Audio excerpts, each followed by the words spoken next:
the consistency that this bank has shown probably since 1909 to basic fundamental credit quality and safety and soundness has been pervasive all over our bank. The town of Fuquay Springs was incorporated in 1909. That summer, a group of local businessmen came together to create a financial institution to serve the growing town. Capitalized with $7,500 from investors across the region, the Bank of Fuquay opened for business on August 10th in a one-room office. For the first 6 years, a single associate, Eugene Howard, handled all the bank's business with the community. He knew all his customers by name. Good profits were realized throughout the years, and by 1921, capital had increased $20,000. Robert Prince was hired in November 1922, and at 24, he was the youngest cashier in the state. Meanwhile, another bank was following a similar parallel path. Firmly rooted in the community, devoted to growing small businesses, and intent upon providing a stable financial presence, the Bank of Biscoe opened in June of 1920. The Great Depression of the 1930s was a time of great upheaval for the country and largely devastated the banking industry. President Roosevelt declared a banking holiday on March 3, 1933, forcing banks to operate under very strict regulations. However, the Bank of Fuquay never placed restrictions on deposits, and Robert Prince was always available for his customers. When the holiday was ending, he heard bankers were gathering in Raleigh to get applications approved to reopen for business. He went to Raleigh on Sunday, spent the night, and received certificate number 14 on Monday. This is the certificate Fidelity Bank still operates under today. In Montgomery County, we were the only bank that survived the Depression. We opened the weekend after the bank holiday. The Bank of Montgomery, which was the largest bank in that county, had failed, and people couldn't get their money out of the safe deposit boxes. They had horror stories about not being able to access the bank and having stock and not being able to get their gold out of their boxes that they had stored. So, we opened back up the weekend after, and as a result of that, we had tremendous loyalty, and everybody in Montgomery County thought of the Bank of Biscoe as the safest, soundest bank in that area.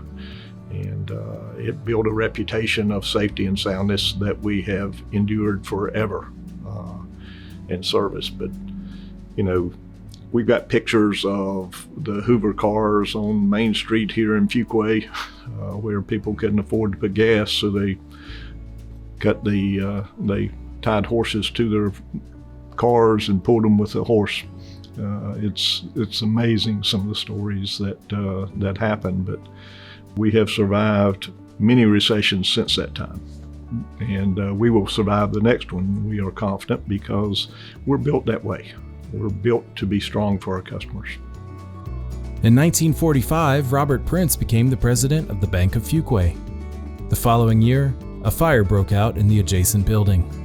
During the fire and repairs, he opened a temporary banking facility out of his home so customers would have a place to do their banking. It was in the 1940s that the Robert Holding family of Smithfield, North Carolina, purchased an interest in both the Bank of Fuquay and the Bank of Biscoe. In 1951, Robert Holding Jr. went to work at the Bank of Fuquay and eventually served as its president and chairman of the board. Under his leadership and through the bank's growth and desire to reach more people, the first branch office was opened in Cary in March of 1952. Throughout the 1950s and 1960s, the textile industry grew and non-agricultural jobs gave consumers more buying power. The bank responded by providing financing for the textile industry and by providing auto and home loans for consumers. By 1970, the shareholders of the Bank of Fuquay and the Bank of Biscoe voted to merge the institutions and rename the corporation the Fidelity Bank. Combining the resources of the two small banks allowed for automation of services, increase of lending ability, and expansion into new communities. They merged them together, and for about a year and a half, it became Citizen State Bank. Not many people know anything about Citizen State Bank because it wasn't but about a year and a half before the name was converted to Fidelity Bank. And and it's been Fidelity Bank since that time. But the principles never changed. I mean, the Bank of Bisco was safe and sound. The Bank of Fuquay was equally safe and sound. It survived the recession just like the Bank of Bisco did. The two banks were known to be relatively conservative, but very good farm lenders, very good consumer lenders. And back then, that's what the need was. In 1977, fire again threatened the bank. While the entire front of the block burned, the bank was saved by firewalls. That same year, Robert Holding Jr. encouraged and helped plan the new home office of the Fidelity Bank in Fuquay Varina, and subsequently retired. A new leadership team emerged, led by Billy Woodard as chairman and president, Haywood Lane as chief lending officer and director, and Ernest Whitley Jr. and David Royal as branch managers. In the 1970s and 1980s, technology brought an influx of jobs to North Carolina and a boom in new housing.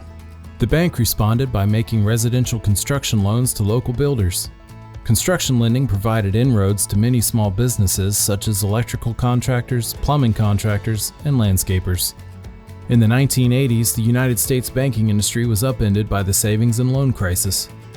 It was the first large banking crisis since the Great Depression. During this period of historically high interest rates, Fidelity Bank remained profitable when other banks failed. When the interest rate soared in the 1980s, which Paul Volcker raised interest rates to combat inflation, and prime rate went to 21%, I had customers come in and say, "Are you really going to charge me 21% on this construction loan?" And we never did charge anybody that rate. I think the most we probably ever charged anybody was 13 or 14%, which is unheard of today. I mean, it's hard to even think about paying those rates, but that's what it was. So some crazy things were done back then, and a lot of the things that happened were the result of terrible mismanagement by some of the institutions that did go under. Under Billy Woodard's leadership, the bank focused on preserving capital and practicing safety and soundness. This discipline and sound judgment led the way for future expansion.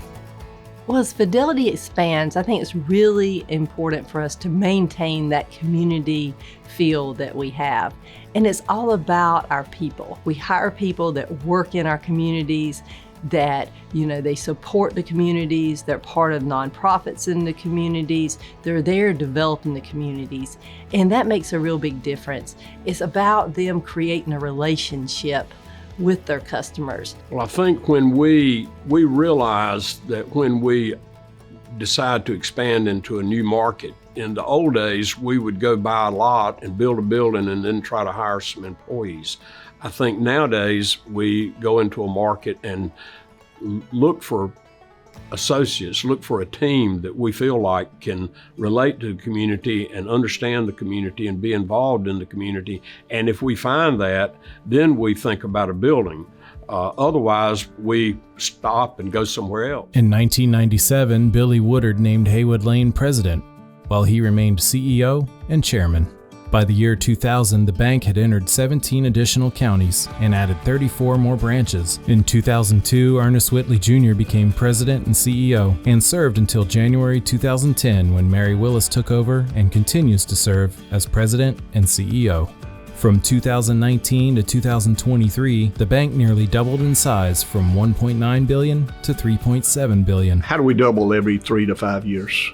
The bank today has the best people that we've ever had internally, both with technology, with deposit ops, loan ops, marketing.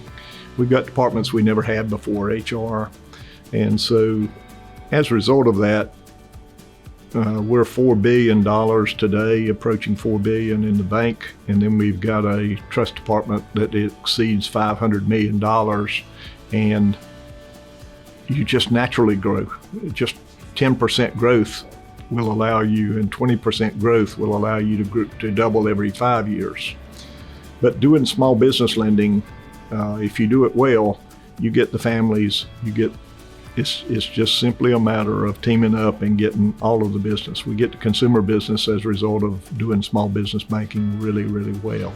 So I think the future of this bank, with a lot of community banks are no longer around. They have merged with the larger banks.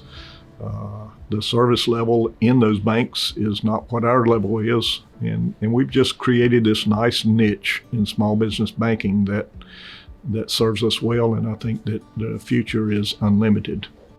Fidelity Bank serves almost 60 locations across North Carolina, South Carolina, and Virginia, and has over 500 employees who live and work alongside their customers. Though the path to banking services has changed from a ledger sheet to a spreadsheet, relationships developed by the associates sustain Fidelity Bank. 5 years from now, I would like for Fidelity Bank to be recognized as the dominant, high-quality small business bank in every community that we serve. I want us to be able to offer the products and services that our customers need. I want us to have the most highly trained, enthusiastic associates that we can have to help these customers. I want to earn the loyalty of our customers. Everyone that walks through that door, we should be calling them by name and recognizing them and appreciating them.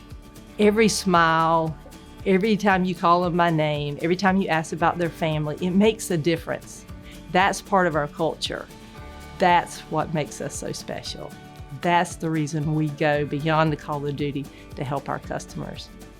That's why we want wow customer service every day. That's the Fidelity Bank right by you way.